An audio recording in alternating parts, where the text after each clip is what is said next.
नमस्कार मु आपण मानक स्वागत करुच्ची नितेश किचन चैनल को। केमिति अछंती आपण माने आशा करुच्ची बहुत भलरे थिबे। तो आज आम पोई आ चिंगुड़ी रो घांट प्रस्तुत करबा, जोड़े कि आम पूरा घरोई मसला खूब कम तेल रे प्रस्तुत करबा। ताले एई चिंगुड़ी आ पोई रो घांट को प्रस्तुत करबा पई आम कौन कौन सामान दरकार चलंतु देखि नेबा। चिंगुड़ी आ पोई रो घांट आम प्रस्तुत करबा पई एठी मु एई परिबा सब को काटी नेछि। चिंगुड़ी मध्य मु एठी हाफ किलो नहीं जाको भलसे धोईकी बाछि नहीं। तो परिबा गुड़िक भितरे मु एठी कखारू, आलू, सारू, बैगण और पोईर डंक को अलगा कर नहीं और पोईर पत्र को मध्य अलगा कर नहीं।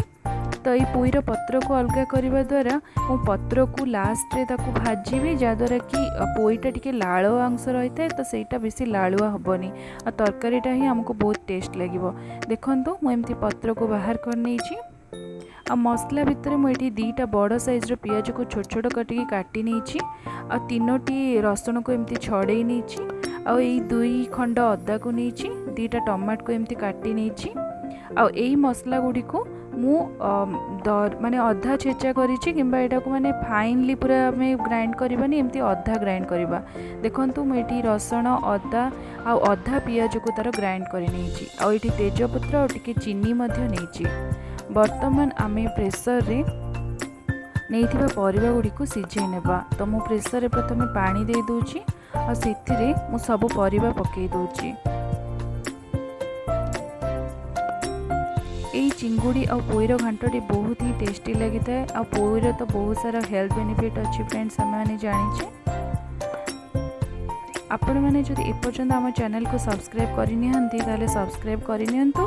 वीडियोटी भल लगे फ्रेंड मान सहित शेयर करंतु। देखंतु मु एबे सब परिबा पकई नहीं।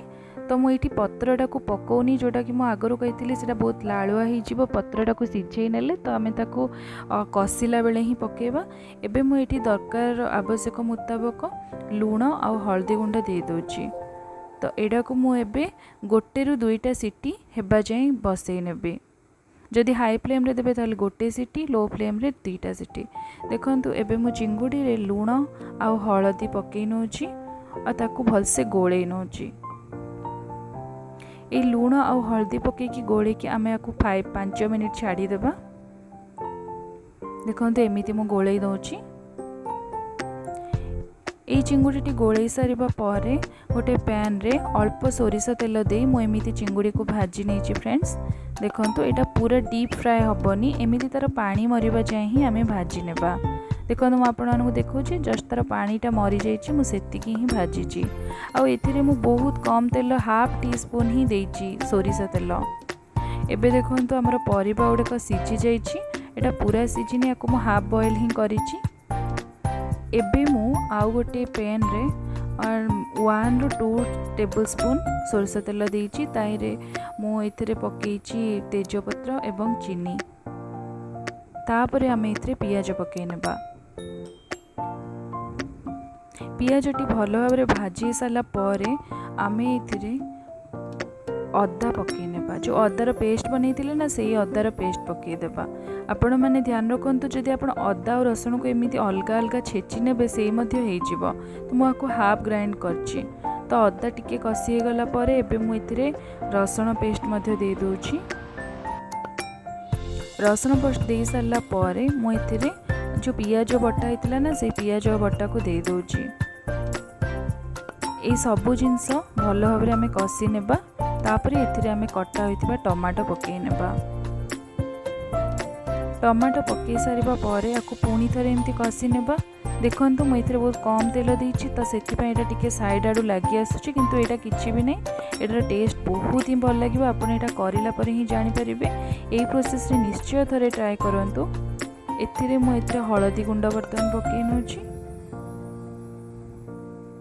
एथिरे लंका गुंड मध्य पकई नोछि।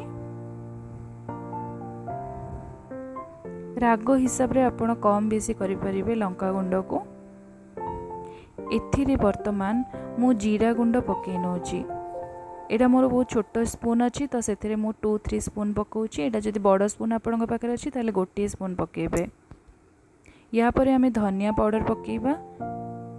आ धनिया पाउडर मध्य सेमिति 2 स्पून पकेबे बड़ स्पून जदि पकाउछंती। ये सब घरे ही प्रस्तुत कराई फ्रेंड्स। तो एबे आमे आ टिक्की से पानी दे देबा जद्वारा कि एटा मसलाटा कषिबारे साहाय्य हो आ एटा बहुत भल से कषि हेबो।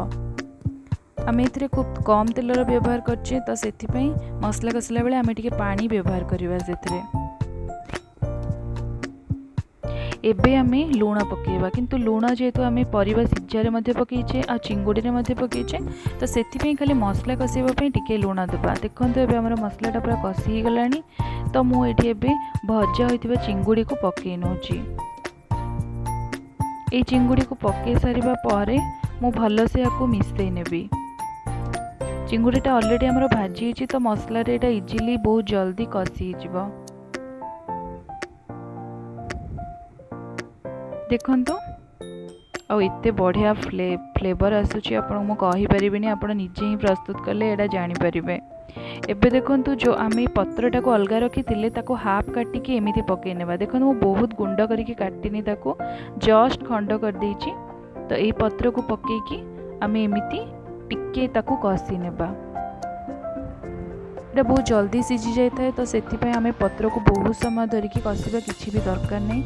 एमिति जस्ट आमे गोले सारिबा परे गोटे 2 रु 3 मिनिट भितर ही आमे हमर परिबा जो सिझा के रखा हैतला ना से परिबा सिझा को इतरे पके नेबा डायरेक्ट।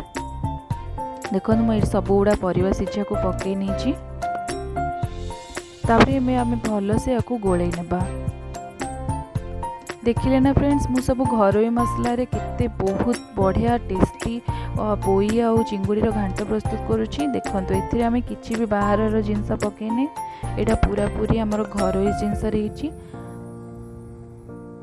देखो एबे एटा आमे जेतु परिबा मध्ये सिझी जाइछि आको आमे ओनली 5 मिनिट सिझिबा पई टिके जस्ट छाड़ देबा। लास्ट आमे आको गरम मसला दे कि 2 मिनिट बसई नेबा। गरम मसला दे सारा पर बेसी समय बसवा दरकार नहीं। तो एमती 2 रु 3 मिनिट आम बसई नेबा। देखो फ्रेंड्स एबे हमर भल से याकू घांटी नेबा।